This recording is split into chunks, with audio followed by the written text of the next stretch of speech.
and welcome to No Small Life, where we help you rebuild a life you love no matter what you've walked through. Your life is not small and you don't have to live it that way any longer. We are Chris and Megan Rhea, and today, in honor of National Infertility Week, we are going to be talking about how to support someone walking through infertility.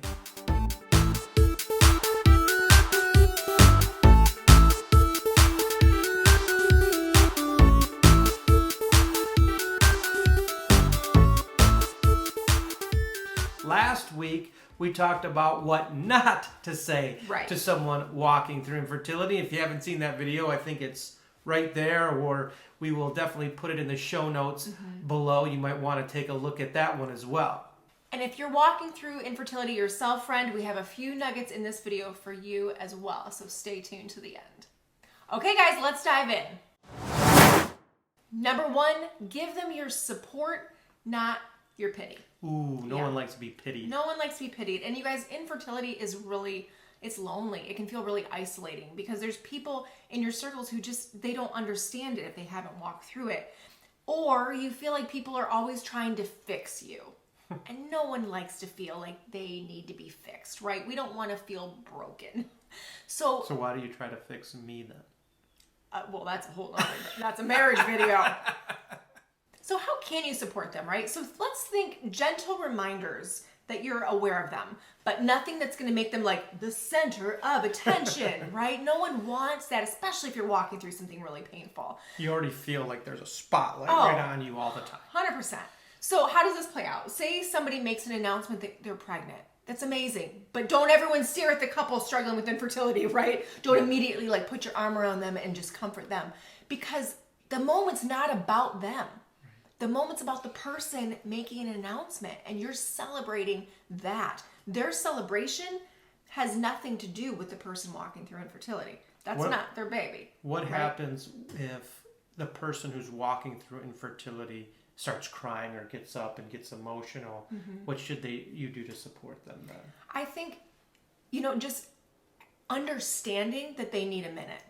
Understanding that if that were you would want a minute, and don't make that moment about them. Stay with that couple, but then maybe later on you go to that person and you just acknowledge them. You grab their arm and say, "Hey, I know this is so hard, but I also know that God is writing a good story for your family. I don't know what that looks like, but I'm going to be here with you, praying you through every step of the way, and we're going to see what He's got in store."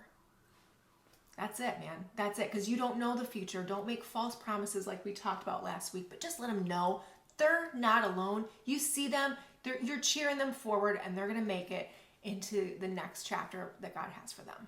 And if you're the one walking through infertility and someone announces they're pregnant, it's very easy in that moment to feel crushed, to feel hopeless, to feel like this is happening to everybody else and you feel alone.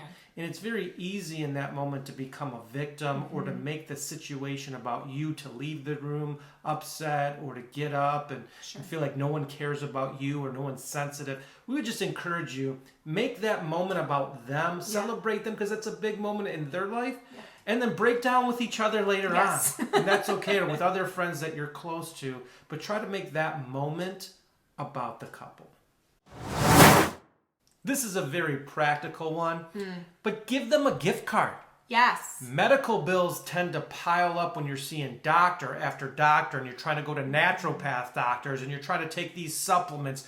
Bills can just tend to become overwhelming when you're walking through infertility. So getting someone a gift card, it really helps lighten the load. And it also gives them permission to go have fun. And a lot of times if you're spending all that money on medical bills, you're not going out on dates, you can't afford to go out to dinner. So a gift card, not only is it a practical, thoughtful gift that says, "I'm thinking about you," but it also is very helpful for that couple to go have some fun as well. Keep inviting them to events and let them decide if they want to go or not. That's good. Right? Yeah. Or just ask them if they'd like to be invited. And give them permission to be honest with you, right? If they don't want to come, be okay with their boundaries. Don't force them, don't press it, but never stop inviting them. Make them feel included. Even if their family dynamic looks different than yours, keep inviting them out. That's a great point, to keep inviting them out to things. And it can be hard to it's go to awkward. certain events. Yeah. You know, if they're play dates and you don't have a kid. But we still do want to be asked, even though, you know what, we might not be in the same situation. But then also, like Megan said, like a baby shower. Those can be hard. Yeah. Those can be hard for couples walking through infertility. So if a person who's walking through that doesn't show up at your baby shower, don't take it personally. No. Give them a break and support it. It's those can be very difficult situations.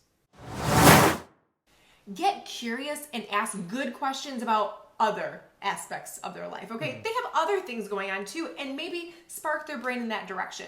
Like, what hobbies feel really life-giving to you right now? What podcasts are you loving lately? What's been fun lately? Is there anything you're really looking forward to, okay?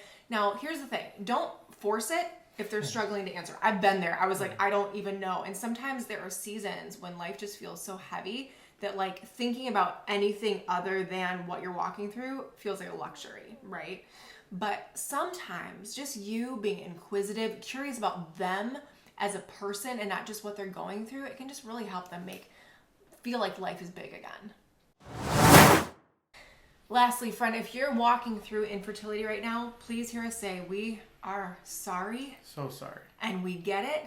And you, in every feeling and emotion and word that you have, you are so safe here with us.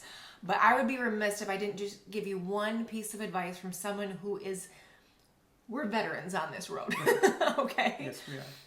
Don't take on infertility as your label. That is not your identity. It's not your identity. You are not infertile. You are not barren.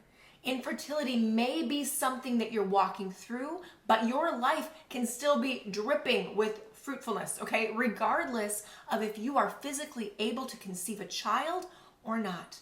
You are not less than, and infertility does not get the final word in your life. You do. That's right. You do. And you get to choose. You have a choice to live this life that you actually have right now to the full today, even if it does not look like you planned, okay? That right there, friends, that is the genesis of No Small Life. That's where this ministry came from. Infertility caused us to feel so small. But when God started to heal our hearts, we wanted to offer that healing in every single tool in our tool belt that we had learned the hard way to others that felt small too, regardless of their circumstances, because smallness, friend, does not get the last word, okay? Smallness does not get the last word. Jesus does, and God has good plans in store for your life. So, friend, even if it's easier to pull away from people, don't do that. Right. Even though it's emotionally simpler to adopt a victim mentality, right? To feel small, to feel like nobody gets me, than to fight through the pain and show up when you don't want to show up. Don't do that, okay? Choose to live fully in this season of your life, purposefully. Plant some joy in your week. Give yourself some things. Give you, the two of you as a couple, some things to look forward to.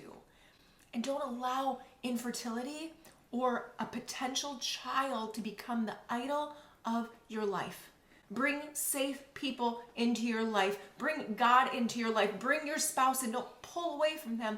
Pull together, okay? And know that God has good things in store for your family. Yes, you are a family, regardless of what anyone else tries to tell you. You are a family, and God has good in store for your family. So that's all we have for you today. If you're walking through something difficult like infertility, we have a free ebook on our website called Bitter to Better. It's how to move forward when you are in pain. Feel free to go ahead and download that today. If you haven't yet subscribed, we'd love to have you subscribe to our channel so you don't miss any of our content. So everybody watching, you have a great day, and remember, your life, it's not small. Bye, guys.